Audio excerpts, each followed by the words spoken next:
can't fix it. That's why I tell people, I don't need you fixing me. I'm all right. Well, I think, brother, that you're headed in the wrong direction. I don't think nothing. I know the direction I'm headed in. Mind your own business.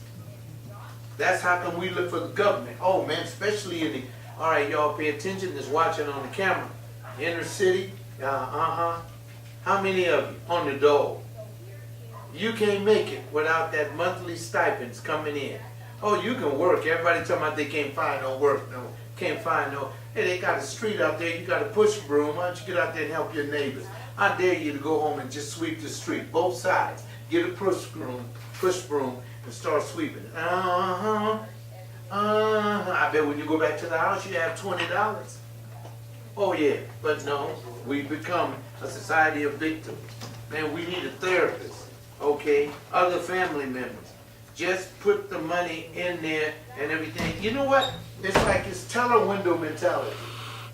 We think, hey man, every time you need money, I wish you would take my card and go and put it in your slot and see if any money come out.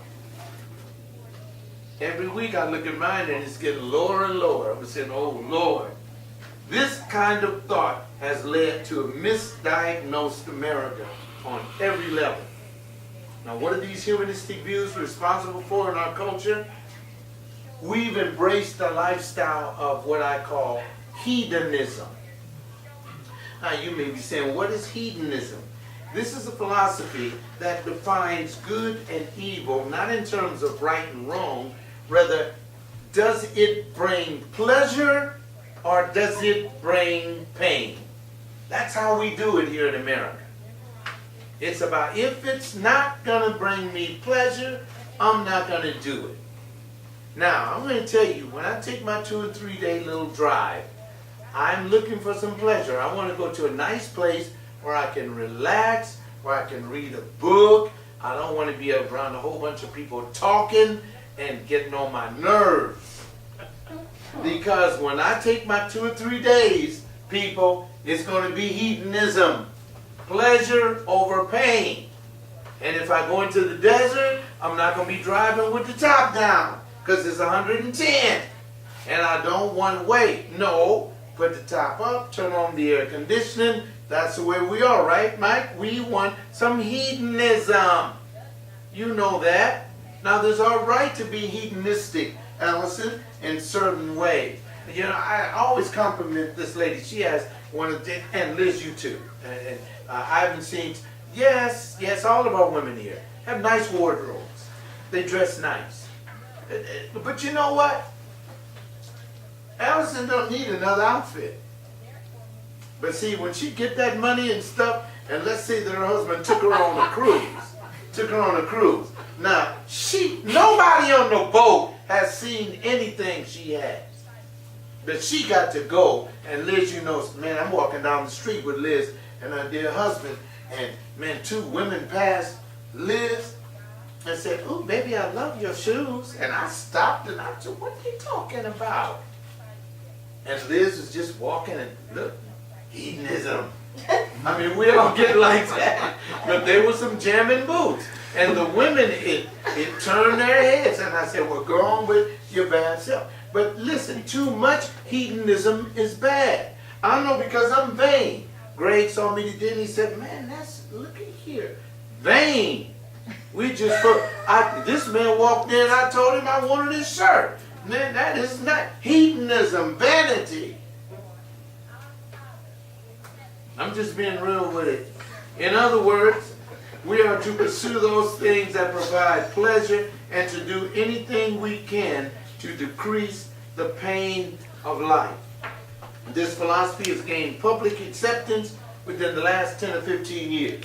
That's why your children, listen, summertime come, they want to go to Mac, this, Disney, that, laugh and jump, splash this mess, whatever. You spending $50 a crack to take them kids to have 6 hours of pure pleasure.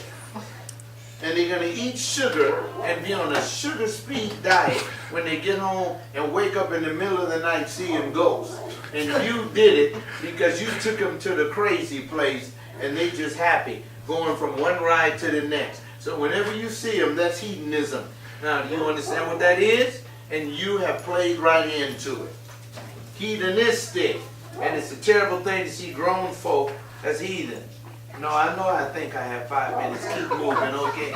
Wait a minute. No, but I'm down to the 4th page. Wait a minute. I can do it. That's a personal joke. That's all right. All right. Don't. We are bought into this doctrine also of majoritism. Do you know what the doctrine of majoritism is? That's where the public is asked their opinion on a wide variety of subjects. Majoritism. In other words, well, what do you all think? You've seen the afternoon shows at lunchtime. Everybody's sitting out in the public square. Well, what do you think? What do you think? What do you think? Wait, hold it. They need to ask me. That's why when the preacher called me and asked me, what do you think I should do? I told him, I'm going out. What? I said, I'm going out. And you need to get out more often. I just hung up.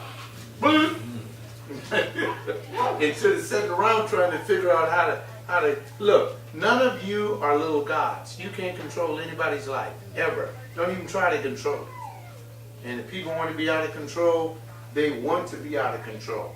Leave them alone. God is the only one that will bring them back. Majoritism will not. Majoritism is when everything is reduced to a yes or no answer without thinking. Well, what do you think? Yes. And just because 20 people say yes and one person says no, you think you've won.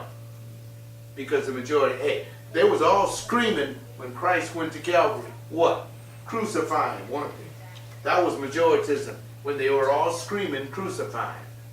And so, hey, would you have been in the crowd screaming too? We don't think about the manipulation of the question to deceive us.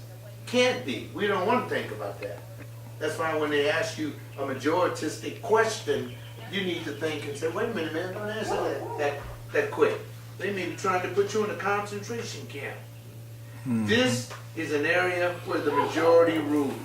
Therefore, what do? You give up. Well, I can't do anything because they've outvoted me. And I'm in the minority, so I'm going to keep my mouth shut so that I can survive. No, I'm still waiting on my answer back from the Sentinel newspaper. Now, one must ask, how has all of this mess affected our family and our lives?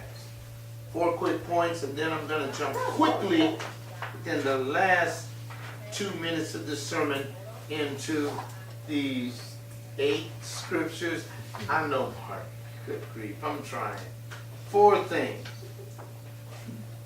We can fully see the difficulty of making our decisions within a Christian frame of reference because the world has gotten into our minds. The world has flooded our minds. So we can't make Christian decisions. Secondly, we now see that we must fight harder to combat the evil influence that threatens to destroy us and our families.